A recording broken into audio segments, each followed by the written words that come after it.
ಅಲ್ವಾ? ನಿಮ್ಮನ್ನು ಅವಾಗಿಂದ ನೋಡ್ಕೊಂಬಂದ ಬಟ್ ನಾನು ನಿಮ್ಮ ನಾಗ್ ಬ್ರದರ್ಸ್ ಹತ್ರ ಕಲ್ತಿರೋದು ಮಾತ್ರ ಹೇಳ್ತೀನಿ ಸರ್. ನಾನು ನಿಮಗೆ ನೋಡಿದಾಗಲ್ಲ ಹೊಟ್ಟೆವ್ರಿ ಸರ್, ಚಿಕ್ಕ ವಯಸ್ಸಿಂದ ನನಗೆ ವೈಟ್ ಆ್ಯಂಡ್ ವೈಟ್ ಹಾಕೊಂಡು ಸ್ಮಾರ್ಟಾಗಿ ಬರ್ತಾಯಿದ್ರೆ ನಾವು ಯಾವಾಗ ಅನಂತ ಥರ ಬರೋದು, ಅಶೋಕ್ ಹೋಟ್ಲ್ ಪಬ್ಬಲ್ಲಿ ಕೂತ್ಕೊಂಡು ಬೀರ್ ಹೊಡಿಯೋದು ನಾನು ತುಂಬ ಯೋಚನೆ ಮಾಡಿದೆ.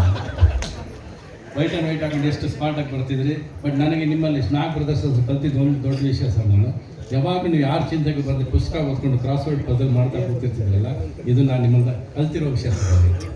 ಅಂದರೆ ಯಾರು ಸಾಹಸಕ್ಕೆ ಹೋಗೋದಿಲ್ಲ, ಯಾರ ತಂಟೆಗೆ ಹೋಗೋದಿಲ್ಲ, ಯಾರ ಬಗ್ಗೆನೂ ಮಾತಾಡೋದಿಲ್ಲ. ಯಾವಾಗ ನೋಡೋದು ಪುಸ್ತಕ ನನ್ನ ಕೆಲಸ ಮಾಡ್ತೀನಿ. ಇವರ ಒಂದು ಬಿಗ್ ನಾಲೆಡ್ಜ್ ಸರ್. ನಿಮ್ಮ ಭಕ್ತರು ಕೂತ್ರೆ ನನ್ನ ಪುಣ್ಯ ನನಗೆ. ನಾನು ಹೇಳೋದು ಅನಂತನಾಗ್ ಬಗ್ಗೆ ಹೇಳ್ಬೇಕಂದ್ರೆ ಎರಡೇ ಮಾತಾಡೋದು. ಇವರ wonderful stature sir, beautiful poster sir, you have a good gesture sir, and your Kannada textile is good sir.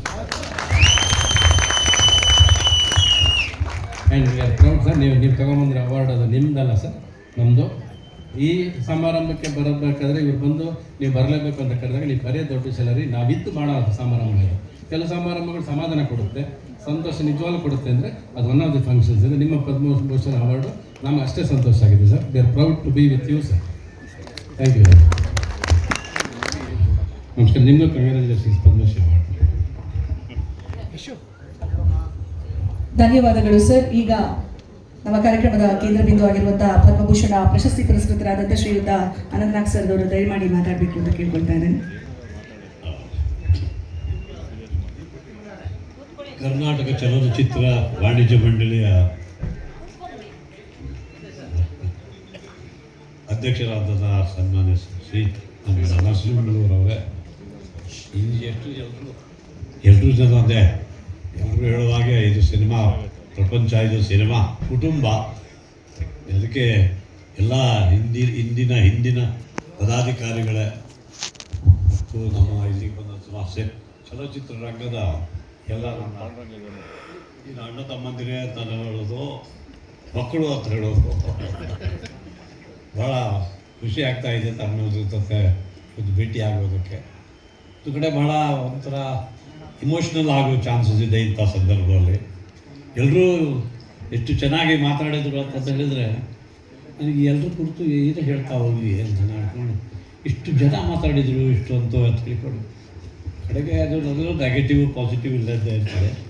ಅದಕ್ಕೆ ಯಾರು ಚಲನಚಿತ್ರದವರು ಇದು ಕುಟುಂಬದವರಿಗೆ ಗೊತ್ತಿತ್ತು ಇದು ಹಿಂಗೆ ನಾನು ಅಂತ.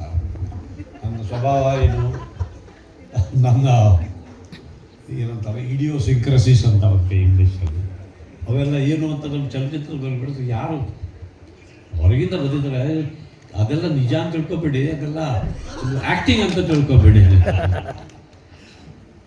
ನಾನು ಈಗ ತಾನೇ ರವಿಚಂದ್ರವರು ನನ್ನ ಬಗ್ಗೆ, ನನ್ನ ತಮ್ಮನ ಬಗ್ಗೆ ಮಾತಾಡಿದರು. ಅವಳು ಚಿಕ್ಕದ್ರಿಂದ ಅವರನ್ನು ನಾನು ನೋಡಿದ್ದೀನಿ.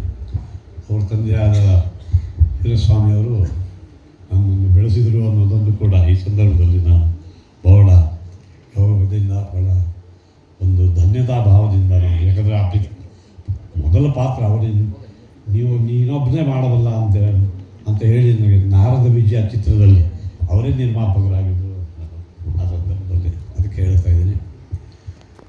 ಅದೇ ರೀತಿ ಎಲ್ಲರೂ ಪ್ರತಿಯೊಬ್ಬರ ಜೊತೆ ಇದು ನಿರ್ದೇಶಕರು, ನಟರು ಎಲ್ಲ ಎಷ್ಟು ತುಂಬ ಹೃದಯದಿಂದ ಅಥವಾ ಮಾತಾಡಿದ್ದೀರಿ ಅಂದರೆ ಅದಕ್ಕೆ ನಾನು ಹೇಳಿದೆ, ಇದು ನನ್ನ ಮೊದಲಿಂದ ನಾನು ಹೇಳ್ತಾ ಬಂದಿದ್ದೀನಿ. ಇದು ನನ್ನ ಪ್ರಶಸ್ತಿ ಅಲ್ಲವೇ ಅಲ್ಲ, ಇದು ಅಂದರೆ ಬಂದಾಗಲೂ ಹೇಳ್ತಾ ಇದ್ದೀನಿ. ಇದು ಎಲ್ಲ ಕನ್ನಡಿಗರು ಯಾವ ರೀತಿಯಲ್ಲಿ ಇದನ್ನು ನನಗೆ ಕೊಡಬೇಕು ಅಂತ ಒತ್ತಾಯ ಮಾಡಿದ್ರು. ಅದಕ್ಕೆ ನಮ್ಮ ಜಗ್ಗೇಶ್ ಅವರು ಹೇಳಿದ್ರು ಕಾಣ್ತದೆ. ಮೋದಿಯವರು ಅದಕ್ಕೆ ಕಾರಣಭೂತರು, ಕಾರಣೀಕರ್ತರು ಕೂಡ. ಯಾಕಂದರೆ ಈ ಥರದ ಪ್ರಶಸ್ತಿ ಎಲ್ರಿಗೂ ಅರ್ಹರಿಗೆ ಕೊಡುವಂಥ ಒಂದು ವ್ಯವಸ್ಥೆ ತರಬೇಕು ಅಂತ ಅದು ಪ್ರಾರಂಭ ಮಾಡಿದ್ದೇ ನಮ್ಮ ನರೇಂದ್ರ ಮೋದಿಯವರು.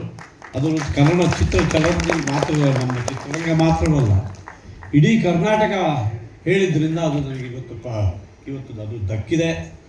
ಅದಕ್ಕೆ ಎಲ್ಲರೂ ಹೇಳಿದಾಗೆ ನನಗೆ ಭಾಳ ಸಂತೋಷ ಆಗ್ತದೆ. ಮಂತ್ರಿಗಳು ಹೇಳಿದರು, ಎಲ್ಲರೂ ಹೇಳ್ತಿದ್ದಾರೆ.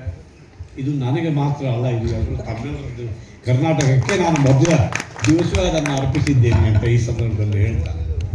ಇನ್ನೆಲ್ಲರೂ ಮಾತಾಡಿದ್ದಾರೆ, ನಾನೇನು ಮತ್ತೆ ನನ್ನ ಬಗ್ಗೆ ಹೇಳೋಕ್ಕೆ ಇಷ್ಟಪಡೋದಿಲ್ಲ. ನಾನು ನಮ್ಮ ಮಂತ್ರಿಗಳು ಬಂದರು, ಶಿವಕುಮಾರ್ ಅವರು ಬಂದರು, ಮಾತಾಡಿದರು, ಅವ್ರಿಗೆ ಹೋಗಬೇಕಾಗಿತ್ತು, ಅವ್ರು ಹೇಳಿದರು. ಸೊ ನಾನು ಅದರಲ್ಲೂ ಸುಮಾರು 40 ವರ್ಷದ ಹಿಂದೆ ನಾನು ಮೊದಲ ಸಲ ಯಾರು ಅಂತ ನನಗೆ ತಕ್ಷಣ, ಯಾಕೆಂದರೆ ಅವ್ರ ಪರಿಚಯನೇ ಇರಲಿಲ್ಲ. ಅವರು ಅಲ್ಲಿಂದ ಹೀಗೆ ಏನಾದರು, ಅರೆ ನಾನು ಅಂತ ಹೇಳಿ ಅಷ್ಟೊಂದು ಹಂಗೆ ಮಾಡಿ ಹೊಡೆದೋಗ್ಬಿಟ್ರು. ನಾನು ಅಲ್ಲಿ ಹೋಗಿ ಎಲ್ಲಿ ಕಾಣ್ತಾರೋ ಇಲ್ಲ ಅಂತ ನೋಡೋದಕ್ಕೆ ಕಾಣಲಿಲ್ಲ. ಇವರು DK ಶಿವಕುಮಾರ್ ಅಲ್ಲ. ಸೊ ನನಗೆ ಆಗಲೇ ಅಂತಿದ್ವಿ, ಎಷ್ಟು ಚಂದ ಇದ್ದಾನೆ ಈ ಮನುಷ್ಯ, ಎಷ್ಟು ಸ್ಮಾರ್ಟ್ ಇದ್ದಾನೆ ಇವರು, ರಾಜಕಾರಣದಲ್ಲಿ ಏನು ಮಾಡ್ತಿದ್ದಾನೆ ಅಂತ. ಇವರು ಸಿನಿಮಾ ಸೇರಬೇಕಾಗಿತ್ತು, ಅದರಲ್ಲದೆ ನನಗೆ ಗೊತ್ತಿತ್ತು ಅವ್ರದ್ದು ಡಿಸ್ಟ್ರಿಬ್ಯೂಷನ್, ಎಕ್ಸಿಬಿಷನ್ ಎಲ್ಲ ಔಟ್ಲೆಟ್ಸ್ ಇದ್ವು ಅಂತ. ಅದಕ್ಕೆ ನನಗೆ ಆಗಷ್ಟು ಕಡೆಗೆ ನಾನು ಅವ್ರಿಗೆ ಹೇಳೇ ಬಿಡಬೇಕು ಅಂತ ನಾನು ಮತ್ತೆ ಅಲ್ಲಿ ಹೋಗಿ ನಿಂತೆ, ಬರ್ತಾರೆ ಆಚೆ ಅಂತ. ಆಮೇಲೆ ಅನ್ನಿಸ್ತು ಇವರಿಗೆ ನಾನು ಹಾಗೆ ಹೇಳಿದರೆ ಇವ್ರು ತಿರುಗಿ ನನಗೆ ಹೇಳಿಬಿಟ್ಟಾರೆ, ನೀವು ಸಿನಿಮಾ ಬಿಟ್ಟು ಎಲ್ಲಿ ರಾಜಕಾರಣಕ್ಕೆ ಯಾಕೆ ಬಂದ್ರಿ ಅಂತ ನನಗೆ ಕೇಳಿ. ಅದಕ್ಕಾಗಿ ನಾನು ಆವತ್ತಿಂದ ಅವ್ರಿಗೆ ಹೇಳಬೇಕು ಅಂತಿದ್ದೆ, ಆದರೆ ಅವ್ರಿಗೆ ಅವಕಾಶ ಸಿಕ್ಕಿರಲಿಲ್ಲ. ಈಗ ಅವ್ರು ಬಂದ ತಕ್ಷಣ ಅವ್ರು ಹೇಳಿದ್ರು, ನಾನು ಬೇಗ ಹೋಗಬೇಕು, 1 ಗಂಟೆ ತಡವಾಗಿ ಬಂದಿದ್ದೀನಿ, ಬೇಗ ಹೋಗಬೇಕು ಅಂದರೆ ತಮ್ಮ ಇದರಿಂದ ಅದಕ್ಕೆ ನಮ್ಮ ಅನುಮತಿ ಪಡೆದೇ ಹೋಗ್ತೀನಿ ಅಂತ ಹೇಳಿದ್ರು. ನಾನು ಒಂದೇ ನಿಮಿಷ, ಇವರು ಅಷ್ಟೊಂದು